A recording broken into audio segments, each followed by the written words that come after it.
النهارده في الفيديو ده هقول لكم سر محدش يعرفه عن قناة حمدي ووفاء او عن قنوات حمدي ووفاء بالكامل. في الفيديو ده هجاوب على سؤال اتسألته كتير جدا، وهو ايه ارباح حمدي ووفاء من اليوتيوب؟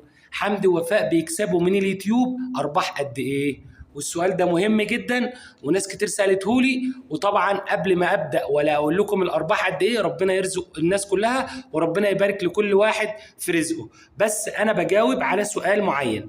طبعا الموقع اللي انا فتحته ده اسمه موقع سوشيال بليد، معروف جدا ومشهور جدا في العالم. الموقع ده من خلاله بتقدر تعرف جميع المعلومات الدقيقة عن كل قناة على اليوتيوب. تمام، عليه معلومات 91 مليون قناة. تمام، فاحنا دلوقتي هنبحث على قناة حمدي ووفاء، وهنكتب بس كده حمدي ووفاء، نشوف هيطلع لنا كام قناة لحمدي ووفاء. تمام، حمدي ووفاء،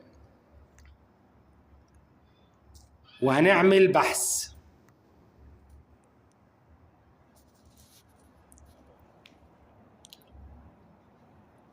هتطلع لنا جميع القنوات بتاعت حمدي ووفاء. لهم كام قناة؟ يوميات حمدي ووفاء، عائلة حمدي ووفاء، حمدي ووفاء في البيت، جمهورية حمدي ووفاء، ويوميات حمدي ووفاء في تركيا، وقنوات كتير جدا متسمية على اسمهم بعد كده. بس طبعا احنا عارفين القنوات بتاعت حمدي ووفاء، فاحنا هنكتفي بالقناة الأساسية الرئيسية بتاعتهم اللي هي عليها 9 مليون و300 ألف مشترك. هنضغط كده على القناة، هيبدأ بقى يظهر لنا كل معلومات القناة. ولا تتفاجأ عزيزي المشاهد باللي هتشوفه دلوقتي من خلال الإحصائيات الدقيقة بتاعت اليوتيوب اللي كاتبينها عن قنوات حمدي ووفاء. طبعا دي قناة حمدي ووفاء، ودي صورة البروفايل بتاع القناة، وطبعا كل المعلومات بتاعتها. عدد المشتركين في قناة حمدي ووفاء 9 مليون و300 ألف مشترك. طبعا اتشافت كم مرة أو عندها كم مشاهدة؟ 4 مليار وكام؟ 4 مليار و200 ألف و200 مليون مشاهدة.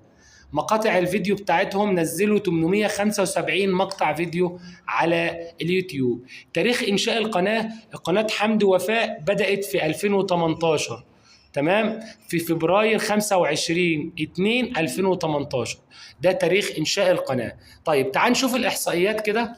تمام، نيجي دلوقتي على الأرباح والمشاهدات، الأرباح السنوية والأرباح الشهرية.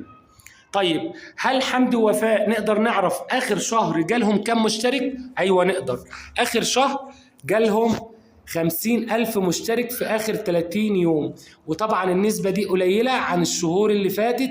وطبعا حضراتكم كلكم تعرفوا إيه سبب انخفاض مشتركين حمدي ووفاء وعدم نمو القناة بالشكل اللي كان عليه قبل كده. تمام، يبقى ده آخر 30 يوم جالهم 50 ألف مشترك.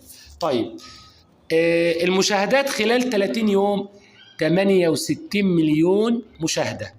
يعني حمدي ووفاء قناتهم اتشافت في الشهر ده بس 68 مليون مشاهدة. المعلومات دي من اليوتيوب ودقيقة ومحدش يقدر يشكك في مصداقيتها. طيب تعال ندخل بقى على السؤال المهم اللي احنا جايين نجاوب عليه، وهو أرباح قناة حمدي ووفاء. تيجي نجيبها لكم في الشهر ولا في السنة؟ نبدأ الأول بالأرباح الشهرية. الأرباح الشهرية المقدرة بتبدأ من 17,000 ل 274,000 دولار شهريا. الأرباح المقدرة للقناة بتاعت حمدي ووفاء بتبدأ من 17 ل 274,000 دولار في الشهر الواحد، ما شاء الله. طيب في السنة أقل حاجة ممكن يكسبوها في السنة 188,000 دولار بناء على أقل فيديو عملوه وأقل ربح من الفيديو. تمام، وبتوصل ل3 مليون دولار في العام الواحد. يعني عزيزي المشاهد، عزيزي المتابع، متابعين حمدي ووفاء، دي أرباح قناة حمدي ووفاء الشهرية والسنوية. بيكسب في الشهر ما يصل إلى 274 ألف دولار، وبيكسب في العام الواحد ما يقرب من 3 مليون دولار. طيب طبعا السؤال هنا، كده اتعرف اجابته. هل المشاكل والفيديوهات والحوارات والمقالب والحاجات اللي بنشوفها على السوشيال ميديا خاصة الفترة اللي فاتت تستاهل يعملوا عشانها كده؟ المبلغ يستاهل. بنقول لحضراتكم 3 مليون دولار أرباح سنوية. طبعا دي قناة واحدة من قنوات حمدي ووفاء. وطبعا يا جماعة عشان ما حدش يقول احنا بنحسد ولا بنقر عليهم ولا الكلام ده كله، قبل اي شيء احنا قلنا ما شاء الله وربنا يرزق الجميع. بس ده كان سؤال اتسألته وانا بوضحه لحضراتكم. طبعا الفكرة في الكلام ده ايه؟ الفكرة ليك عزيزي المشاهد وعزيزتي المشاهدة، عزيزي المتابع، عزيزتي المتابعة لقنوات حمدي ووفاء أو القنوات العائلية.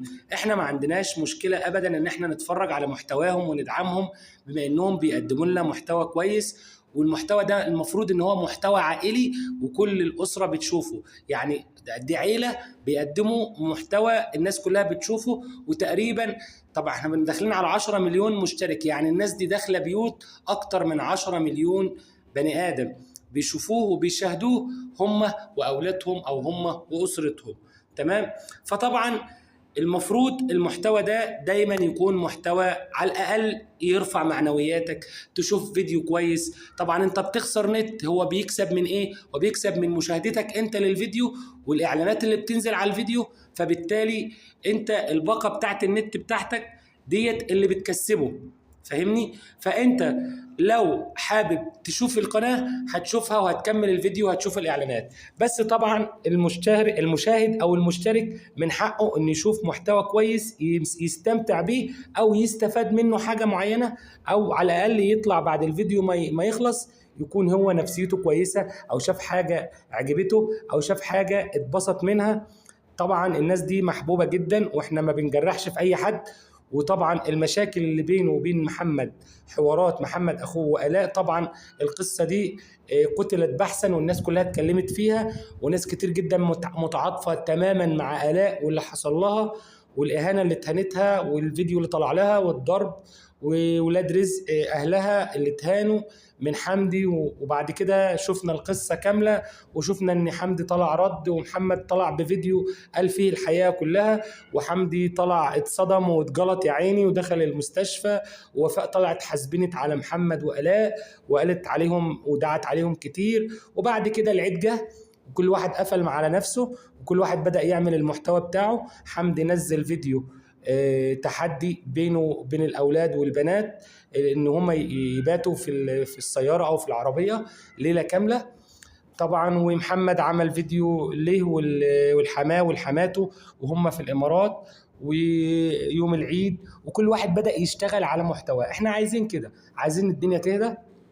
ربما ان شاء الله بعد فترة ان شاء الله نتمنى ان هي ما تكونش طويلة، النفوس تهدى وكل واحد يبقى عارف او قادر يصالح التاني. تمام. والدنيا ترجع تاني ونتأكدوا ان الناس ديت المشاهدين حبوكم مع بعض ودايما بيحب يشوفوكم كويسين. وان يعني الخروج عن النص او الحاجه اللي هي الاوفر ايوه بتجيب مشاهدات وبتجيب جدل وبتجيب حاجات ويبقى عليها بروباجندا كتيره والناس بتشوفها، لكن في الاول وفي الاخر لا يبقى على اليوتيوب الا المحتوى المحترم. لان حضرتك كمقدم محتوى او عندك قناه على اليوتيوب ممكن تموت وقناتك تفضل تجيب مشاهدات. فكل الناس اللي هتشوف قناتك لو كانت بتشوف حاجه مفيده وبتهمها وبتستفاد منها هتفضل عداد حسنات شغال ليك وانت حتى بعد ما تموت. ولو العكس هيبقى العكس برضه. فبنتمنى ان الناس دي ترجع تقدم لنا المحتوى الكويس اللي الناس من خلاله بقى عندهم 10 مليون مشترك. ونفس القصة محمد وآلاء ما شاء الله داخلين على مليون مشترك. فربنا يرزق الجميع وربنا يصلح حال الجميع ويوفق بين الإخوات وما يفرقش أبدا إخوات عن بعض. حبيت أجاوبكم على السؤال اللي اتسأل لي وأعرف حضراتكم إن اليوتيوب الناس القنوات الكبيرة ما شاء الله ما شاء الله ما شاء الله بتربح كويس جدا جدا جدا. والسبب اللي خلى حمدي ووفاء يطلعوا بره مصر لأن فيه نسبة ضرائب على أرباح اليوتيوب. أتمنى أكون جاوبت على السؤال وشكرا والسلام.